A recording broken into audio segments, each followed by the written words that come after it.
लोकसभा की लड़ाई में बॉलीवुड के सितारे जमीन पर उतर आए हैं। दिल्ली की नॉर्थ ईस्ट सीट से बीजेपी के भोजपुरी फिल्मों के सुपरस्टार मनोज तिवारी को टिकट दिया है, तो वहीं कांग्रेस ने यूपी की जौनपुर सीट से भोजपुरी फिल्म के अभिनेता और अमिताभ बच्चन कहे जाने वाले रवि किशन को टिकट दिया है। इन दोनों फिल्म स्टार के साथ न्यूज 24 की टीम ने एक दिन बिताया और जानने की कोशिश की कि सिल्वर स्क्रीन के चेहरे हकीकत में क्या जनता के हीरो बन पाएंगे। सबसे पहले आपको लेकर चलते हैं दिल्ली की नॉर्थ ईस्ट सीट पर, जहां मनोज तिवारी ताल ठोक रहे हैं।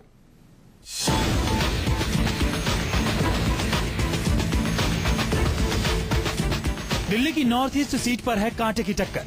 कांग्रेस के दिग्गज नेता जेपी अग्रवाल से सीट छीनने के लिए भोजपुरी फिल्म स्टार मनोज तिवारी दिन रात प्रचार प्रसार में जुटे हैं।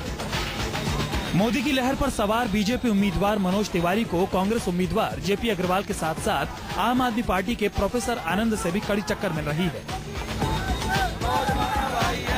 क्या मनोज तिवारी के ऊपर कोई ऐसा धब्बा है कि मनोज तिवारी कमिट करके पीछे हट गया? अभी तक नहीं है। तो जब अभी तक नहीं है तो क्या मैं 5 साल एमपी बने रहने के लिए 22 साल का कैरियर दांव पे लगा दूंगा? अब देखिए, मनोज तिवारी जी बम्बई से आए, हवाई जहाज से उतरे होंगे हवाई अड्डे, फिर वहां से आना पड़ा होगा उनको, कोई टैक्सी ली होगी। आम इंसान को यहाँ आना बड़ा मुश्किल है और फिर सुपरस्टार को आना है तो फिर और दिक्कतें हैं। रूट पकड़ा जाना था इसलिए छोड़ के भाग गए, तो लोग इन पे विश्वास नहीं करते। हम कांग्रेस पार्टी के सिपाही हैं, कांग्रेस की विचारधारा के साथ काम करते हैं। लंबा सफर दिल्ली में बीता है, सातों कांग्रेस जीतेगी। पूर्वांचली वोटरों के दम पर नॉर्थ ईस्ट दिल्ली का ताज जीतने निकले मनोज तिवारी की क्या है रणनीति, कैसे जीतेंगे वो दिल्ली वालों का दिल? हर सवाल का जवाब जाना हमारे रिपोर्टर प्रशांत गुप्ता ने। आपने नॉर्थ ईस्ट सुना क्योंकि यहाँ पे 50% के लगभग यूपी, बिहार और खासतौर से भोजपुरी वोटर यहाँ पे बहुत बड़ी तादाद में है। उम्मीद है कि उस वोट बैंक के सहारे आप अपनी सीट निकाल ले जाएंगे, यही वजह है। देखिए, ये गणना करने के लिए हो सकता है, लेकिन मेरा ये दृष्टि नहीं है। और नॉर्थ ईस्ट की स्थिति देख के आपको लगेगा कि उसके साथ सौतेला व्यवहार हुआ है। केजरीवाल 15 साल तक इनकम टैक्स में रहे हैं। उस 15 साल में उन्होंने एक भी केस ऐसा सुलझाया जहां गलत आदमी को पकड़ के अंदर किया? सुबह के नाश्ते के बाद अभिनेता से नेता बने मनोज तिवारी निकल पड़े नॉर्थ ईस्ट दिल्ली की गलियों में वोट मांगने। बीजेपी ऑफिस से निकलते ही समर्थकों का हुजूम स्वागत के लिए तैयार खड़ा था। मनोज तिवारी बन गए बुलेट राजा। समर्थकों के साथ बुलेट पर सवार होकर निकल पड़े चुनाव प्रचार पर।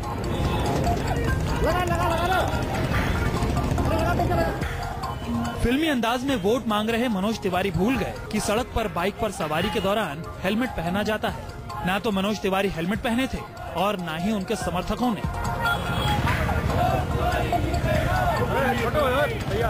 अभिनेता से नेता बने मनोज तिवारी अपने स्टारडम को जमकर बना रहे हैं।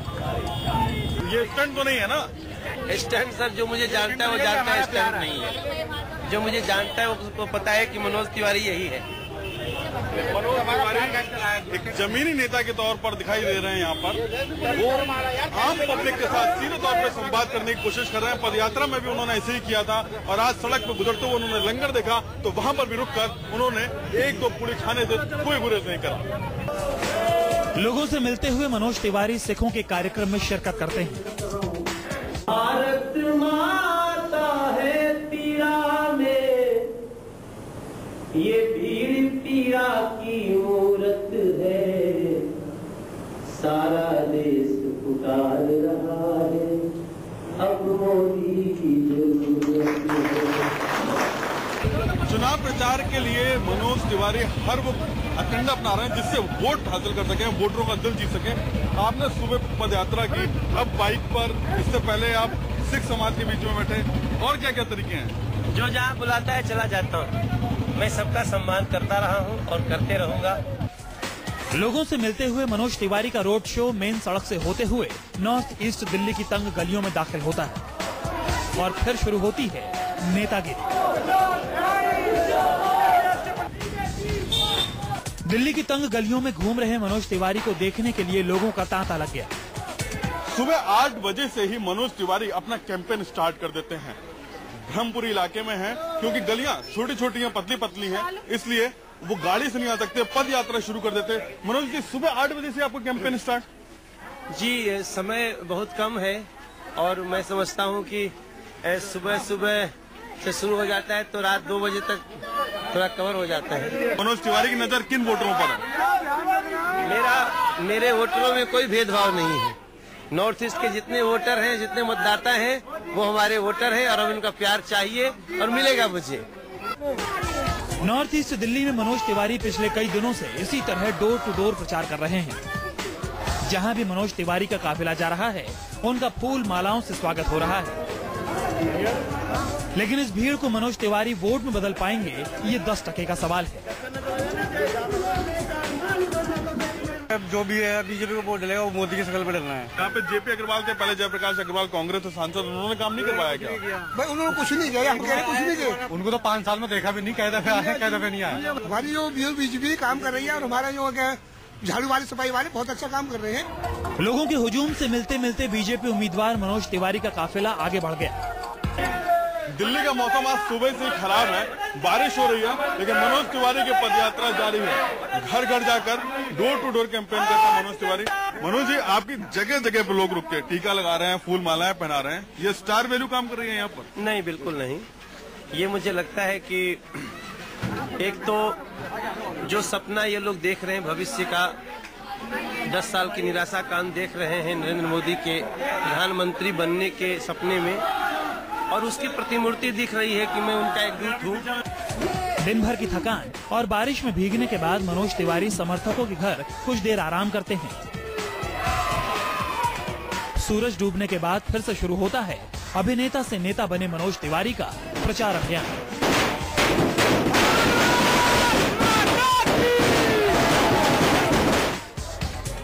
दिल्ली के नॉर्थ ईस्ट की गलियों में घूमते घूमते दिन से रात हो गई है।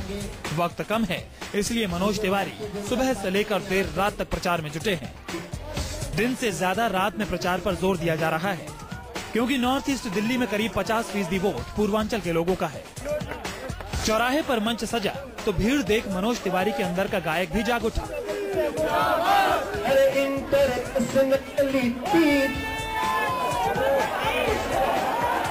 सवाल उठता है कि मनोज तिवारी का गाना और उनका स्टारडम क्या पूर्वांचली वोटरों पर जादू कर पाएगा? क्या मनोज तिवारी आम आदमी पार्टी के साफ छवि के प्रोफेसर आनंद और कांग्रेस के मजबूत सांसद जेपी अग्रवाल को टक्कर दे पाएंगे? एक फिल्म स्टार का राजनेता के तौर पर होना जनता के लिए कितना अच्छा है और क्या उम्मीदें रखती हैं? सब उम्मीदें ये हैं, एक अभिनेता तो नेता नहीं बनना चाहिए। नेता आते हैं, सेलिब्रिटी आती हैं, चुनाव जीतती हैं, उससे चली जाती हैं, कुछ ऐसे ही होता है क्या? हाँ, ऐसा ही होता है। आते चले जाते हो, नेतागिरी क्या करेंगे? फिल्म स्टार में काम करेंगे, नेतागिरी करेंगे। जो यहाँ के मूल नेता भी वो भी कौन सा रोज दर्शन देते हैं। नॉर्थ ईस्ट दिल्ली सीट पर मनोज तिवारी कमल खिला पाएंगे, ये तो वक्त बताएगा। लेकिन मनोज तिवारी के मैदान में आने से यहाँ का मुकाबला त्रिकोणीय जरूर हो गया है। दिन की शुरुआत पदयात्रा से, उसके बाद ताबड़तोड़ जनसभाएं, हर काम जिससे वो जनता को लुभा सकते हैं मनोज तिवारी कर रहे हैं। रात के 10 बज चुके हैं। मनोज जी, अब आगे की रणनीति क्या होगी? हम लुभाने के लिए नहीं, जगाने के लिए काम कर रहे हैं और जो देश की जरूरत है उसके लिए हम लोग चल रहे हैं। 10-15 किलोमीटर में आपके साथ में चला हूँ। सुबह से आप जगे हुए हैं, कुछ नहीं होती। रात में कब सोते हैं आप? अभी तो मुझे आगे करीब 6 सभाएं करनी है। वोटिंग से पहले तक मनोज तिवारी की सभाएं चलती रहेंगी। मनोज विकास के नारे के साथ वोट मांगते रहेंगे। लेकिन क्या मनोज तिवारी मोदी के मिशन 272+ को हकीकत में उतार पाएंगे? इस सवाल पर सबकी नजर बनी हुई है।